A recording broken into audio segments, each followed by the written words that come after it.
Ready? I am so ready. I am. Okay, then I guess we're starting. Hey, everybody, welcome to Opposite Saxes. It's Thursday, 1 o'clock in the afternoon. Yeah, I got that worked out. Good. I was having trouble. It's been a few years. I I'm was having glad. trouble with 1 o'clock in the afternoon and good morning, everybody. But I think I got it down. We're glad you're back with us. Yeah. And if not, if this is your first time, welcome. We are glad to have you with us, as always. It's And we always enjoy all of the comments that we get from absolutely you, the emails and the calls and we need them all, the Yep. good, the bad, the ugly. Yep. And we also are very, very appreciative to our good friend Irving Chung, who is a franchise specialist. He's been sponsoring our show for quite a while now. And Irving is really an interesting guy to talk to, and you can talk to him free of charge and have a consultation and just say, hey, Irving, tell me a little bit more about franchising, because he knows everything there is to know about them. He knows all about the biggies, but he also knows about those little known franchises that are very affordable to get into, that can help you supplement your income. It can just kind of change your life in a positive way. He's done it for for some friends of ours, and he himself is a franchisee. He has a cycle bar franchise, and I think he's grown from one location to I think 3 locations or so in the North Texas area for people that enjoy spinning classes. And it's a great deal. But I'm just absolutely amazed when he talks about the programs that are available for people that want to get into franchising, even on a part-time basis, and that there is money available to help you get into the program, so there's less out-of-pocket expense. Right. Give him a call and ask him and just see what it's all about, and say, hey, by the way, we heard about it on Opposite Saxes. He's a smart guy. Yep. Very, very smart guy. Good businessman. Excellent. So I don't know who chose this topic. Was it you, me, or we just we talked about it, and at first I think both of us kind of said, I don't know.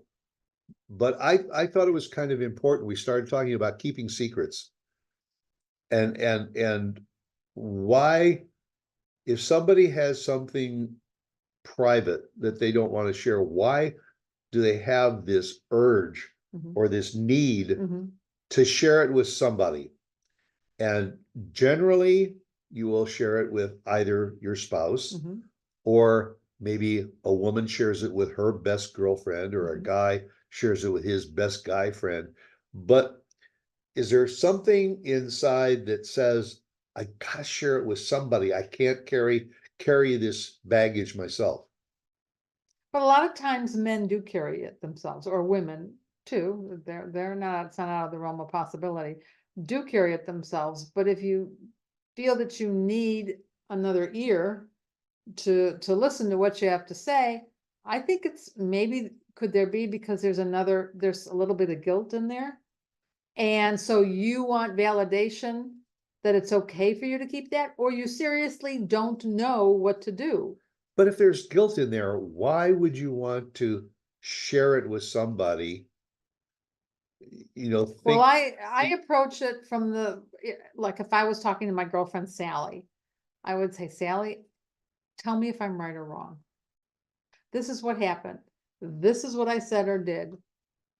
I think I'm in the right. What do you think? Well, okay. And I agree with you, because if you feel like you're conflicted about it and all that, you think that maybe confiding in your very best friend would help with the conflict, then I guess sharing a secret is a good way to go. It is. Did you know that most women, well, you'll probably say yes, most women can't keep a secret? Most women can't keep a secret? Most women cannot keep a secret for more than 48 hours. I don't know what it is about 48 hours, but that's according to psychologists. Really? And is there a reason for that it's just something mentally that I can't keep this to myself? I Um, have to share it? I think it's the feeling of just wanting somebody else to know. You have to tell somebody. It's like, Would it have take I a got the third? goods Yeah. on so and so? Or it's kind of like a little gossip. And Well, all right, so you know, you're saying in terms of let's take an example. You found out that one of your best friends was having an affair, mhm, and you found out about it, or you suspect it. mhm, Then you turn to another friend and you say, "Listen, I'm going to share something with you, but you can't tell another soul." right. That Sally, I think, is going out on her husband. Now, what does the other friend that you confide in say? Are you kidding? And now have you opened up a Pandora's box? And in another 47, 48 hours. She tells somebody else. Yeah, and this is a survey of 3,000 women that Really? was taken.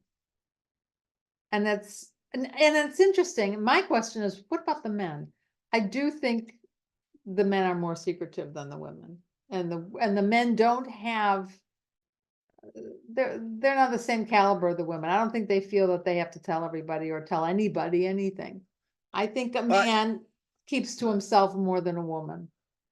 I That's just I, my I agree with opinion. you to a certain extent, because take the case of when you get on the phone with a girlfriend, Mhm, you could talk for a half an hour or an hour mhm. with a girlfriend. A guy gets on the phone with a Right. buddy, and they talk for 5 or 10 minutes, and I'll catch up with you later. It's just like I think women have a tendency to want to go more in depth with a conversation than men do. Yeah, well, I was gonna say, just because I'm on with another woman and we're on for a half an hour, 45 minutes, doesn't mean we're gossiping. That I resent. We're talking about our kids, we're talking about what we've been doing, and do we like do But we in like the book club that we're in? but in Uh that our conversation, health. isn't there that thing about where you share a little bit of gossip about so and so? Well, I heard that so and so they were going to go to Phoenix for the winter and everything, and something happened with Stan's business, and now they're not going. I mean, You that know, can come into your it conversation. can, but a lot You of hear times, about. it's, have you talked to what's her name? Because I haven't heard from her, and she usually texts me. And the other girl, no, I haven't heard from her either, but I do know that they were going to a wedding. Oh, And then one thing might lead to another, but you don't specifically just start gossiping. It may lead that way, or it may not. yeah. But yeah, everybody thinks that the women are talky, catty, and it's not always that way. I think women would tend to say that they are more conversational than Yeah, men. they are. Men, you know, You men say it don't. and you're I done. don't. I don't know how often I can sit back and say that I just sit and say, I haven't called so and so in a while. Just pick up the phone and call. You, I'm the You one that tells you, you do that, or yeah, you will say, "Hey, have you talked to so and so yes, because lately? he's been Why sick. don't why don't you Have give you him a checked? call?" Yes. Yep, you're right. And your very best friend, when he wasn't doing well, you would call him. And let me just remind you that you would be on with him easy, half an hour. Well, Easy. but that works both ways. That both works with both a single friend, male or female. That sometimes when you get a single friend Mhm. on the phone, it's the most conversation that they've had with anybody in a Well, while, that's and right. so they don't want to hang up. And there are a few people in my life that I know that if I'm going to call them, and it's not going to be a 5 or 10 minute uh conversation, that it's going to go on for a while. In fact, we used to play a little game sometime, and I would say to Lauren, look, after 20 minutes, and I'll do me a favor, call my cell phone, and bail me out. Yes, you did. And you would call, and my cell phone, I'd say, oh, hey, Jack, hang on just a second. Oh, it's my wife. She's at the store. She needs to talk to me about something.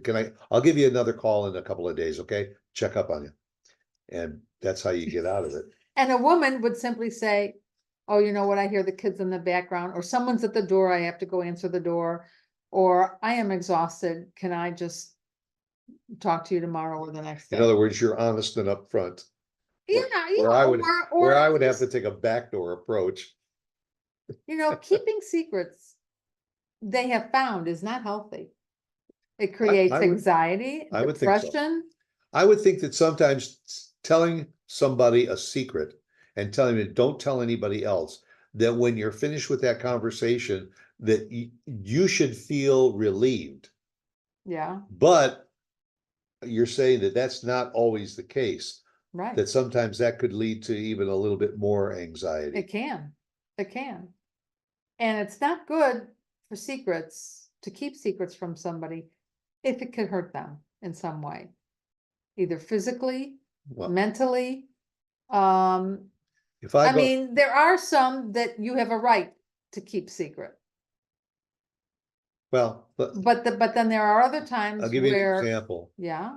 I'll go to the doctor Mhm, and the doctor says you have this condition mhm, and all, and you talk to the doctor in confidence mhm, about what the treatment is for the condition, mhm, and it's pretty serious. mhm, So do you go back and you probably should always share it with your spouse, mhm.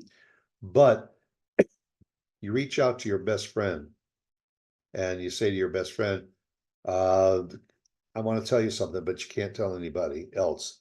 Uh, I've got early stage dementia or Mm, Alzheimer's. The doctor mhm, told me, and it could be within 6 months or a year, debilitating and all. In other words, it's going to be something that you're mhm, not going to be able to hide physically. You confide in somebody else. You say, "Don't tell anybody else." mhm. Now look at the position you're putting your best friend in, That's because your true. best friend now knows that you are slowly deteriorating from a condition Mhm, and all, and they feel like I've got to tell somebody else who is a mutual friend. mhm. That It's don't be true. surprised if Stuart seems to start acting a little erratic. It's because he's getting a little bit of dementia, but don't say anything. Don't tell him that you know, and don't you tell anybody else. It's Yeah, you're right. You're right on is that that aspect. something that you would say, I think that was good that you shared that in that secret with somebody else. As long as you shared it with the spouse or me or the significant Wait a other. minute, the spouse Well, I or mean, I don't you? know if you're talking about Oh, me or you're talking about just a guy. no, I would definitely share it with you and Well, if we're all my talking other about you, girlfriends. yeah. If we're talking about you and me, Yeah, then yes. How could you not share that with me? Because well, we're together constantly yeah, and you I don't mean, think that I that would think, be yeah, fair? anything health related and all is something you want to Yeah, share with your spouse, or in the case of not having a spouse, you want to share it with a family member, be it a brother or a sister or a son or a daughter, and let them know. yeah, that, I think anything health related, it's a good idea to have somebody in your secret loop yeah, so that they know I would say. how to react in case. I think it just depends on what the secrets are. If they are something, as I say, that's going to hurt somebody or that's going to affect your relationship, Mhm. I think you need to come clean. But then again, somebody else would say, well, if it's going to affect my relationship, uh, maybe I don't want to say anything. And that's when it gets tricky because then it becomes a lie. A secret can become a lie because you're not being forthcoming. Well, and if it is a lie, And usually you're in worse shape, because right. lies have a tendency to expand into more lies, and that's detrimental. Yeah, I mean, a secret is basically an intentional way of holding back of any information that is going to affect your relationship. If it's the fact that I bought a pair of shoes and I didn't want you to see them right away, I think we can let that one go. But Although the reverse to that is sometimes I'll say to you, nice shoes. When did you get those? And you'll say, oh, I just got them because they were on sale. I Or you did. say, or more often you'll say, are you kidding? Just goes to show you how observant you are. I've had these for years. But that's true too, because sometimes you aren't that observant. Sometimes you are and sometimes you aren't. And sometimes I've worn those shoes before and you say, oh, are those new? And I'll look at you like, where have you been? So let me ask you a question. Yes. If you were to go to the store and you say, you know, I'm just gonna take a chance and I'll buy a lottery ticket. Mm-hmm. And you pay $10, you get a lottery ticket, you scratch it off and, oh my God, I just won $1 million. Mm-hmm. Is that a secret you would keep from me? Or is that a secret that you would share with your best friend and say, listen, I don't want Stuart to know that I just won $1 million. Or you call your son or your daughter, don't tell dad, but I just won the lottery. Why wouldn't I tell you? I would want you to know. I would want to share that. That's something that impacts both of us. Are you seriously asking me this after almost 50 years? We all have been together 50 years.